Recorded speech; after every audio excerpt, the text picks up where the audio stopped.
जय श्री राधे, जय श्री कृष्णा। अधिक मास शुक्ल पक्ष पद्मनी एकादशी का महत्व एवं व्रत कथा। पुरुषोत्तम मास के शुक्ल पक्ष की एकादशी पद्मनी एकादशी कहलाती है। इस दिन राधा कृष्ण और शिव पार्वती की विशेष पूजा की जाती है। जहाँ तक व्रत का विधि विधान का प्रश्न है, अन्य एकादशियों के सदृश ही हैं, परंतु दान को विशिष्ट महत्व प्राप्त है। अधिक मास की दोनों एकादशियों के दिन धर्मराज युधिष्ठिर ने पूछा, हे योगेश्वर, पुरुषोत्तम मास यानी अधिक मास के शुक्ल पक्ष की एकादशी का क्या नाम है और उसकी विधि तथा महात्म्य क्या है? आप कृपा करके विस्तार पूर्वक मुझसे कहिए।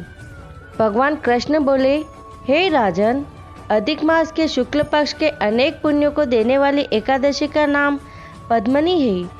इसका व्रत से मनुष्य बैकुंठ को जाता है।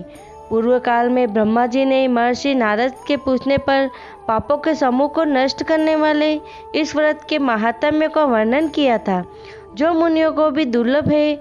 एकादशी व्रत का महात्म्य मैं तुमसे कहता हूँ, ध्यान पूर्वक सुनो। दशमी के दिन व्रत का संकल्प करे। उस दिन कांसे के पात्र में भोजन न करे तथा उड़द, मांस, मसूर, चना, शाक, मधु और परायान ये सभी खाद्यान्न वर्जित है। हविष्य अन्न अर्थात जौ, चावल आदि का भोजन करे तथा नमक नहीं खाना चाहिए। इस रात्रि को भूमि में शयन करे तथा ब्रह्मचार्य में उठे।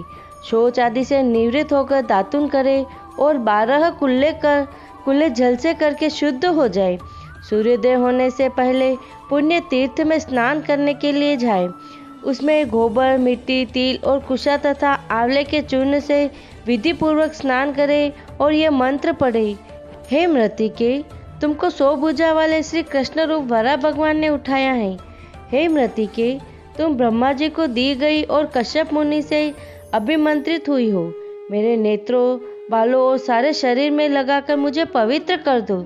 हे मृतिके, मैं तुमको नमस्कार करता हूँ।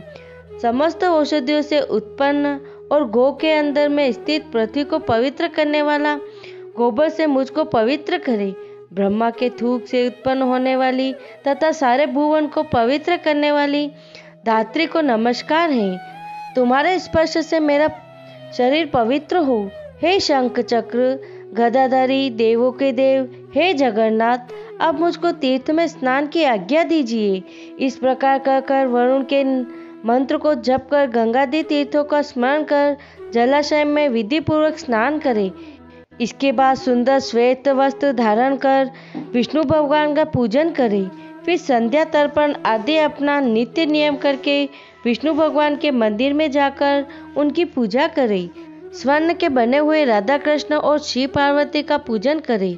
इस पूजन के निर्मित धान्य पर मिट्टी या तांबे का कलश स्थापित करके उसके ऊपर वस्त्र लपेटे और गंध, फूल आदि सजाए। इसके बाद तांबे या मिट्टी के पात्र में देवता की मूर्ति रखे। स्वर्ण अथवा चांदी की विष्णु भगवान की मूर्ति स्थापित करके भगवान का पूजन करे। उस ऋतु में होने वाले कमल आदि पुष्प चढ़ावे। चंदन, गंध, केसर, धूप, दीप, नैवेद्य आदि सामग्रियों से भगवान का पूजन करे। पूर्ण श्रद्धा से भगवान के सामने नृत्य गान करे। झूठ न बोले, राजस्वला स्त्री को स्पर्श न करे, गुरु की निंदा न करे। इस दिन पुराण आदि की कथा सुननी चाहिए। इस एकादशी को निर्जल रहना चाहिए। यदि न रहा जाए तो केवल जलपान और फलाहार कर ले। रात्रि में भगवान का पूजन, भजन, कीर्तन आदि करके जागरण करे। प्रथम प्रहर में पूजा में नारियल, दूसरे प्रहर में बिल फल, तीसरे प्रहर में ऋतु फल और चौथे प्रहर में सुपारी तथा नारंगी अर्पण करनी चाहिए। प्रथम प्रहर का पूजन करने से अग्नि यज्ञ का, दूसरे प्रहर में वाजपेयी यज्ञ का, तीसरे प्रहर में अश्वमेघ यज्ञ का और चौथे प्रहर में पूजन तथा जागरण से राजसूय यज्ञ का फल प्राप्त होता है। तत्पश्चात श्रेष्ठ ब्राह्मणों को भोजन कराए। जो घड़ा आदि है उनका पूजन करके ब्राह्मणों को दान कर दे। इस व्रत से बढ़कर कोई यज्ञ, तप, विद्या या पुण्य नहीं है। इस एकादशी के व्रत से मनुष्य को पृथ्वी के सारे तीर्थ और यज्ञ का फल मिलता है। जो मनुष्य उपयुक्त विधि से इस व्रत को करते हैं उनका यह व्रत सफल हो जाता है तथा अंत में मुक्ति को प्राप्त होते हैं। इतना कहकर भगवान बोले, हे राजन, तुमने मुझसे मल मास शुक्ल पक्ष की एकादशी के व्रत की विधि पूछी, वह मैंने वर्णित कर दी।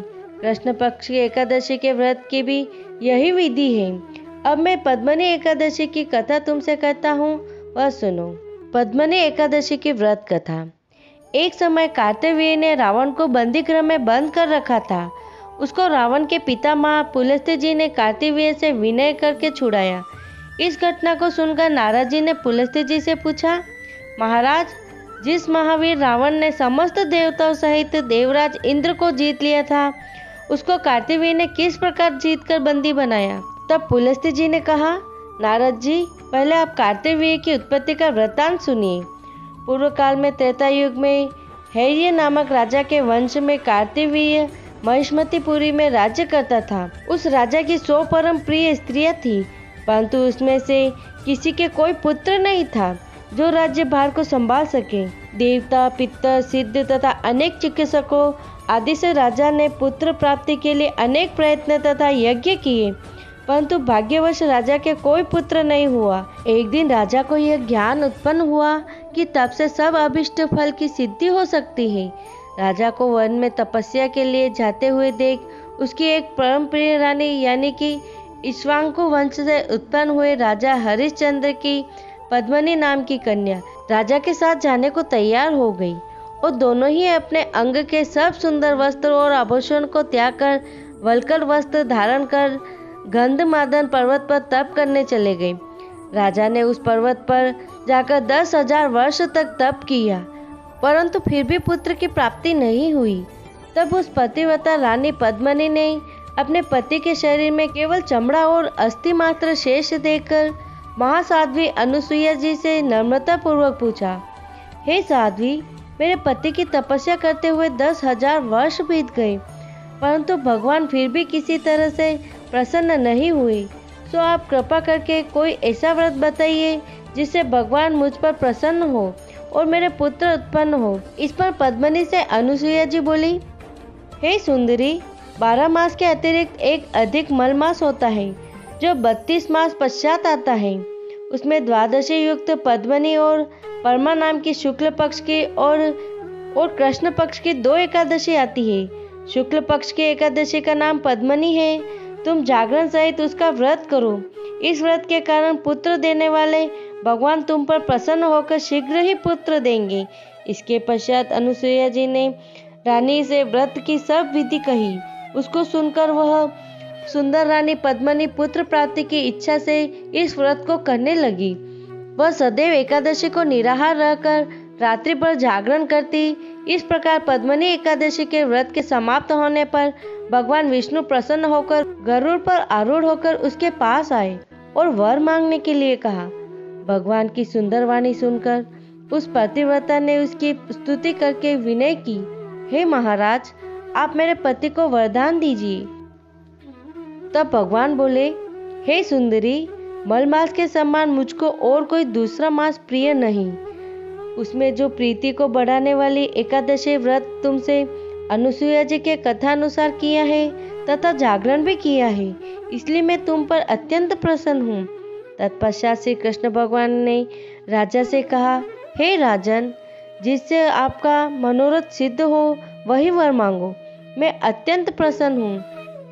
तब राजा ने सबके द्वारा सम्मानित ऐसे विशाल भुजाओं वाले बलशाली सर्वश्रेष्ठ पुत्र का वर मांगा और कहा, प्रभो, यह पुत्र ऐसा हो कि आपके अतिरिक्त देवता, मनुष्य, नाग, दैत्य, राक्षस आदि किसी से न मरे। राजा की यह बात सुनकर भगवान तथास्तु कहकर अंतर्ध्यान हो गए। इसी वर के प्रभाव से पद्मनी के कार्तवीर्य पैदा हुआ। तीनों लोकों में भगवान के अतिरिक्त उसे जीतने में कोई सामर्थ्य नहीं था। इसी कारण रावण कार्तवीर्य से पराजित हो गया। इतना कहकर पुलस्त्य मुनि अपने आश्रम को चले गए। श्री कृष्ण कहने लगे, हे धर्मराज, जो मल मास की एकादशी का महात्म्य तुमसे पूछा था सो सब मैंने तुमसे कहा। जो मनुष्य मल मास शुक्ल पक्ष की एकादशी का व्रत करते हैं तथा जो इस संपूर्ण कथा को पढ़ते या सुनते हैं वे भी यश के भागी होकर विष्णु लोक को प्राप्त होते हैं। जय श्री राधे, जय श्री कृष्ण। 24 फरवरी एकादशी करने वालों के लिए जिस महीने में यह एकादशी आए उसी महीने में प्राप्त होने वाले फलों का सेगार या फलाहार लेना चाहिए। जय श्री कृष्ण।